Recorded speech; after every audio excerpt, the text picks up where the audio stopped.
ब्रह्मचारी बनना है तो ब्रह्मचर्य पचाने के लिए भी तो चाहिए ना।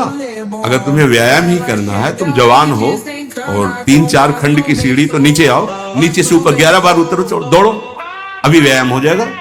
नीचे सीढ़ी से शुरू करो और ऊपर तक जाओ, फिर नीचे आओ, फिर ऊपर 11 बार करो, देखो पसीना आ जाएगा, दौड़ो। अब आधा घंटा पद्मासन 30 मिनट कोई बहुत नहीं होता। बैठ करके आप प्राणायाम, अनुलोम विलोम, जो आजकल शिक्षाएं भी दी जाती है इसकी, हमारी प्रार्थना को मानिए। अपने इस अमूल्य मानव जीवन को कूड़ा करकट की तरह मत नष्ट कीजिए। तुम इंद्रियों के गुलाम होकर, मन के गुलाम होकर, भोगों के गुलाम होकर के जीने के लिए नहीं आए हो मनुष्य देह। तुम स्वतंत्र सिंहवत जीवन व्यतीत करने के लिए मानव जीवन प्रकट। सहने में जो आनंद है भोगने में नहीं है, विश्वास करो। ये भोगी सब देखो मच्छर नहीं उड़ाए उड़ते, सच्ची मानना। छोटी छोटी बातें, छोटे छोटे विकार, कल्पनात्मक भय, ये सब मच्छर है। ये सब आकर के प्रेरित करते, क्लेशित, अशांत, नींद नहीं आ रही, नाना प्रकार की चिंताएं ग्रसित। सहने से जो शीतलता मिलेगी, जो आनंद मिलेगा, जो अमृत मिलेगा, वो भोगने से नहीं मिलेगा। लोग कहते हैं गोबर भक्त, अंध भक्त, गोमूत्र पीते हैं, गोबर से नहाते हैं। मेरा उनका खुला चैलेंज है भाई, ये हाथ खड़ा है, उनकी अगर माँ ने उसे दूध पिलाया हो तो मैदान में आए। फिर बोलो, ये बात आपको बुरा लगेगा, लेकिन जिसकी माँ ने गौ माता का दूध संतों के चरणों में बैठना सिखाया होगा, शायद वही मेरे पास टिक सकता है। अगर आपने भगवत प्राप्ति का कार्य इस जन्म में पूरा नहीं किया तो पहला दंड आपको मिलेगा बिना किसी कर्म के, इस बात का कि आपने भगवत प्राप्ति क्यों नहीं की, आपको चांस दिया गया।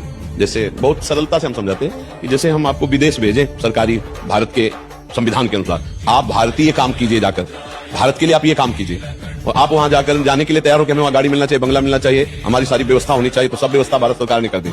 आप 20 वर्ष वहां रहे, आपको वापस बुलाया गया, आप जिस काम के लिए भारतीय संविधान के काम के लिए गए थे वो काम बिल्कुल नहीं किया, वो बच्चा पैदा किए, पढ़ाया लिखाया और ब्याह और सब काम किए। अब आप बोलो भारत सरकार आपको दंड देगी कि नहीं देगी? तो देगी ना। सपोर्ट की जरूरत भगवान से है, इंसान से नहीं। वो सपोर्ट करेगा तो स्वार्थवश करेगा, और जहां देखेगा हमसे बढ़ा जा रहा है वहीं अपना सपोर्ट हटा के तुम्हें नीचे रौंदना चाहेगा। और भगवान एक ऐसे कृपालु हैं, वो उठाते ही चले जाते। अहेतुकी कृपालु भगवान, समझ पाए भैया? मान लो धमकी किसी भी तरह की, नहीं डरना, नहीं डरना। कोई बाल बांका नहीं कर सकता, धर्म से चलने वाले का कोई बाल बांका नहीं कर सकता।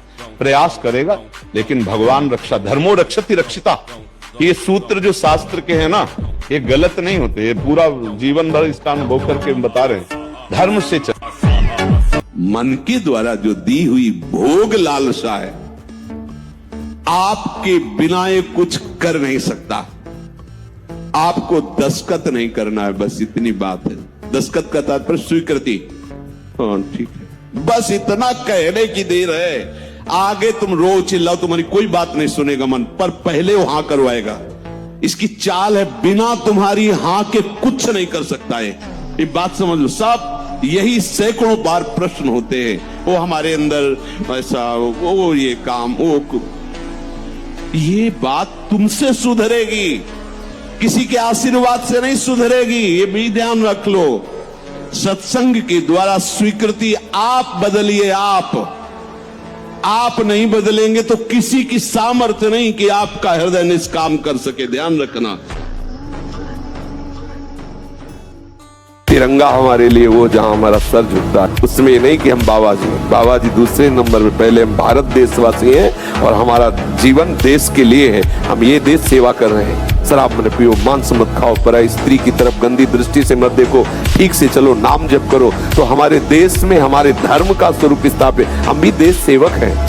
लक्ष्मण जी की भाव चढ़ गई, जनक जी के वचन सुनकर ओठ खड़कने लगे, लाल नेत्र हो गए। अगर हमारे प्रभु का इशारा हो जाए तो संपूर्ण ब्रह्मांड को कांचे घड़े मिट्टी का जैसे कच्चा घड़ा होता है ऐसे तोड़ दूं। तुम धनुष की बात कहते हो? इस ब्रह्मांड को ऐसे गेंद की तरह उठाओ, कच्चे घड़े की तरह तोड़कर मसल दूं। सुमेरु पर्वत जो 4 लाख योजन का मूली की तरह उखाड़ कर अभी तोड़ दूं। भगवान के बल का स्मरण करके अंगद ने ताल मारी और कहा, तुम्हारी सभा में कोई वीर हो तो मेरा पैर उठा दे, राम जी वापस चले जाएंगे, सिया जी को हार जाएंगे। तो 10-10 हजार वीर एक साथ लगे, लेकिन अंगद का पैर नहीं हिला सके। राम बल है। क्या मुर्दे जैसा जीवन, जो इंद्री जैसा चाहे वैसा डाउन कर दे, जैसा चाहे वो हमें शोक दे दे, दुख दे। थोड़ा सा साहसी हो, तुम भगवान के अंश हो, तुम कुछ भी कर सकते हो, कुछ भी। मैं भगवत मार्ग का पथिक हूँ, उपासक हूँ। मुझे वही करना है जो मेरे शास्त्र और गुरुदेव कहते हैं। जब हमारा पाप कर्म बन जाता है और कोई उसका दंड नहीं मिलता तो हमको डिप्रेशन में उतारता है। ये दंड है, हर समय भयभीत रहना, व्यर्थ की कल्पना करना, व्यर्थ की चिंता करना। ये उन्हीं पापों का फल है जो ओपन नहीं हुए, जिनका कोई दंड नहीं मिला। इसलिए हमारी प्रार्थना है कि ब्रह्म ज्ञान, भगवत प्रेम ये बहुत ऊंचाई पे रखा हुआ है। ये ऐसे नहीं है कि आप ऐसे तोड़ो और खा लो, बहुत ऊंचाई पे है। उसके लिए आपको चरित्र पवित्र रखना पड़ेगा। ब्रह्मचर्य एक विलक्षण महाव्रत है। ब्रह्मचारी का सौंदर्य प्रस्फुटित होता है, एक नूर उसके चेहरे पे झलकता है जो ब्रह्मचर्य को धारण करता है। एक नवीन आकर्षण, बालवत चेहरा, एक आकर्षण होता है। भागवती पूरी दिनचर्या आप देख लीजिए गुरुदेव की, कहीं भी किसी भी तरह से प्रपंच नहीं है, प्रपंच शून्य जीवन है, कुछ भी नहीं, बिल्कुल। केवल आप देखो, छोटी सी डलिया, उसी में पानी भर लिया, फूल श्रृंगार के श्री जी गोदी में ऐसे देखो, मतलब दिन भर आप गुरु जी को देख लो, ये लड़ी ऐसी होनी चाहिए, ये फूल यहाँ हटाओ, ये फूल ऐसे करो, ऐसा मतलब पूरा बस उसी में लगे रहना। 4 फूलों से श्री जी को श्रृंगारित करके भावना में बस डूबते रहते, कभी इधर से, कभी इधर का फूल इधर, कभी ये चमकीला कपड़ा यहाँ से लगा दिला, मतलब ये देखो, वो गुरुजन है, आचार्य है, महापुरुष जन है, वो ये बताते हैं कैसे हमें श्री जी में लगना है। आपको कोई प्रश्न नहीं, भगवत प्राप्ति हो, ज्ञान, वैराग्य और कुछ मतलब ले, अपनी श्री जी से मतलब ले और कुछ सुहा है तिनको जुगल सेवा, ये है अंतिम विश्राम। मतलब ही नहीं, कौन सी तिथि, कौन सा वार है, कौन सा महीना, कौन सा नक्षत्र है, क्या कोई मतलब ही नहीं। अपनी वही दिनचर्या है, सुबह से शाम तक, आज नहीं की बनी सी आदि काला। वीर आप नष्ट नहीं करते तो इतने बलवान हो जाते हैं कि एक बार विष को भी वो पचा डालेंगे, इतनी उसमें सामर्थ्य है, आपकी हानि नहीं होने देंगे। शरीर के भीतर बताया था कल भी, एक मनोवाह नाम की नाड़ी है। इस नाड़ी का कार्य है मथानी जैसे नहीं, जो दूध दही का मंथन करे तो मक्खन निकाल देती है, ये इतनी चिंतन से गर्म हो जाती है नाड़ी। तो वीर पूरे शरीर के रक्त के साथ है, उसी से आपकी हड्डियां मजबूत होती हैं, उसी से आपका शरीर बलिष्ठ होता है, उसी से आपके मन को पवित्र विचारों में चलने की सामर्थ्य मिलती है। सुरेंद्र भाटिया जी, राधे राधे गुरु जी।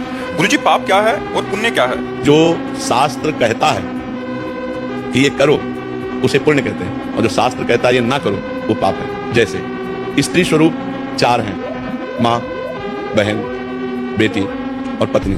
अब एक स्त्री स्वरूप पत्नी से जो व्यवहार करना है वो 3 से नहीं करना है, 3 में जो व्यवहार करना है वो पत्नी से नहीं करना। अगर आप पत्नी वाला व्यवहार इन 3 पवित्र संबंध, तो ये महापाप हो जाएगा। तो जो शास्त्र विरुद्ध आचरण है उन्हें पाप कहते हैं, और जो शास्त्र संयत, शास्त्र नियत ये करना चाहिए उसे पुण्य कहते हैं।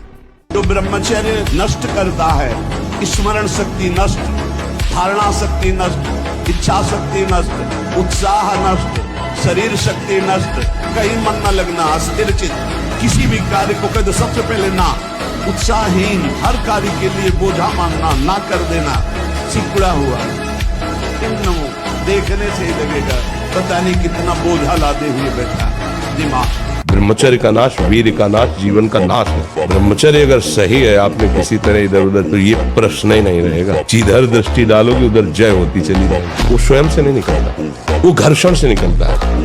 अगर आप उसको गर्म न करें चिंतन के द्वारा, क्रिया के द्वारा, तो जब तक ब्याह न हो तब तक ब्रह्मचर्य से रहो। ब्याह भी हो जाए तो संयम से रहो। ये जीवनी शक्ति है, किसी के साथ खिलवाड़ नहीं करना चाहिए। खून की आखिरी परिणति है, अन्न रस जो हमने पाया उसकी परिणति धीरे धीरे परिवर्तित होती हुई मांस, मज्जा, रक्त, वो आखिरी सप्तम धातु है वीर, और उसके साथ ऐसा खिलवाड़, कैसा जीवन होगा आपका। सावधान हो जाओ, यहाँ कुछ नहीं, सबसे राग त्याग करके एकमात्र प्रियालाल के चरणों में आसक्त हो जाओ।